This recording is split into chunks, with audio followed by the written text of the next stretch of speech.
গ্রামারের আগে আমি তোমাদেরকে অনেক কিছু বিষয় শিখাইছি, পাঠ্যপুস্তক শিখাইছি, বুঝলে, তারপরে সাবজেক্ট প্রেডিকেট শিখাইছি। আজ আমি তোমাদের আর্টিকেলস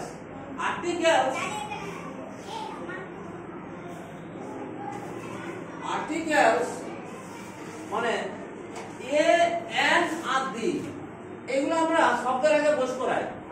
এই তিনটাকে আমরা আর্টিকেলস বলি।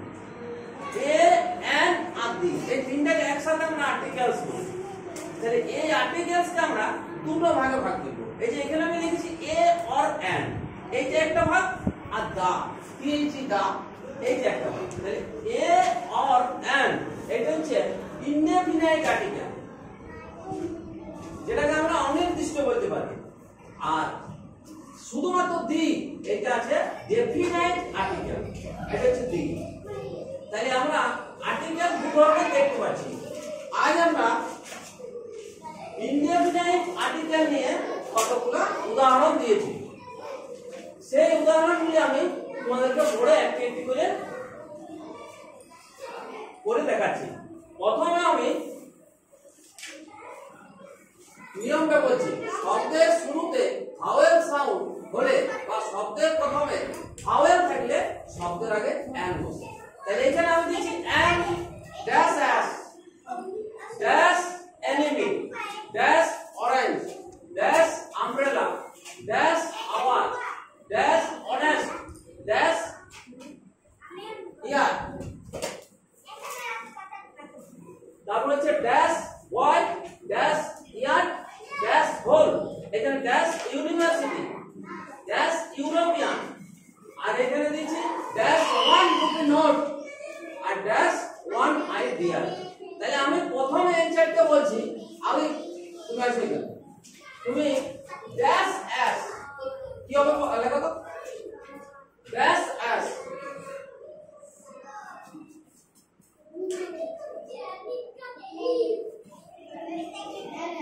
এনএস। আচ্ছা, তারপরে তুমি আরেকটা লেখো ড্যাশ এনিমি এন এনিমি। আচ্ছা, তারপর অরেঞ্জ কি হবে, এন অরেঞ্জ। আমব্রেলা কি হবে, এন আমব্রেলা। তাহলে আমি কি বললাম, শব্দের প্রথমে যদি ভাওয়েল থাকে তাহলে তার আগে এন বসে। তাহলে শব্দের প্রথমে ভাওয়েল আছে, তাহলে তার আগে কি বসছে, এন বসছে। ঠিক আছে, তুমি যাও বৃত্তি আসো। শব্দের শুরুতে যদি ভাওয়েল সাউন্ড হয় তাহলে তার আগেও এন বসে। তাহলে এইগুলো তুমি করো, dash hour dash honest dash year,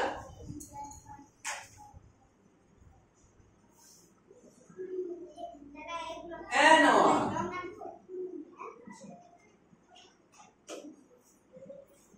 N honest an heir. হ্যাঁ, লিগেল হেয়ার, লিগেল আমরা হেয়ার বলি কিন্তু হেয়ার না, এয়ার। হ্যাঁ, মানে এটা আইনগত বিষয় বটে। হ্যাঁ, লিগেল হেয়ার আমার একদম থাকে। তাহলে শব্দের শুরুতে যদি ভাওয়েল সাউন্ড হয় তাহলে তার আগে এন বসে। যেমন আওয়ার, এখানে vowel sound, honest vowel sound, হ্যাঁ, এয়ার ভাওয়েল সাউন্ড। এইবারে আমরা এইখানে সাকিব এসো, সাকিবকে এবার চক্র দাও, সাকিব চলে এসো। সাকিব এবারে তুমি এই যে dash boy dash year dash whole, বয় মানব, ইয়ার মানে হচ্ছে গজ, হোল মানে গর্ত। তাহলে এইখানে এর আগেটা কি বসবে, এ না এন, এ বড় হাতে লেখো,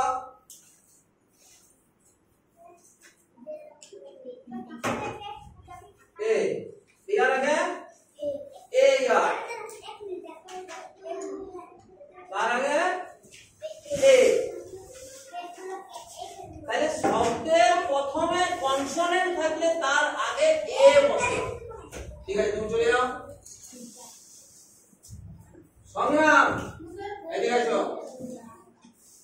এই যে ড্যাশ ইউনিভার্সিটি আর ড্যাশ ইউরোপিয়ান, এই দুটো তুমি আমাদের পড়ে দেখাও। ড্যাশ ইউনিভার্সিটি আর ড্যাশ ইউরোপিয়ান, মানে এটা বিশ্ববিদ্যালয় আর এটা ইউরোপিয়ান একটা জাতি। এর আগে কি বলছিল এটা জানো না?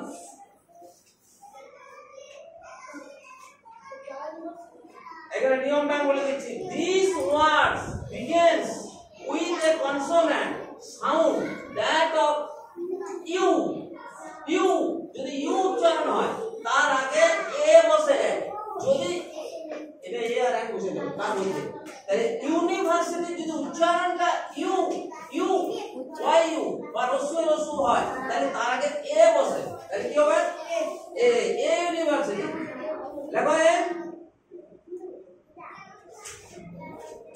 এ, তারপরে a dash European, a European, তাহলে যদি উচ্চারণটা U U Y U U U U মতো আসে তাইলে কিন্তু আমাদের তার আগে ওই বসে ইউনিভার্সিটি ইউরোপিয়ান।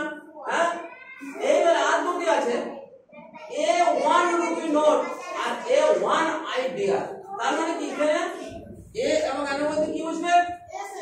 এ এ ওয়ান রুপি নোট ভালো আছে কিন্তু এ বসছে, তার কারণ কি? এর উচ্চারণটা হচ্ছে ওয়া, ওয়া যদি উচ্চারণ আসে সেক্ষেত্রে এখানে এ বসবে। এ ওয়ান রুপি নোট দেখো, একটি 1 টাকার নোট, এ ওয়ান রুপি নোট, এ ওয়ান আইডিয়া, এ ওয়ান আইডিয়া একটি এক চক্ষু বিশিষ্ট হরিণ। তাই এইগুলি তোমরা ভালো করে খাতায় সবগুলি লিখে রাখো, ঠিক আছে? ঠিক আছে, স্যার আমরা একটা লিখবো। এবার লেখো।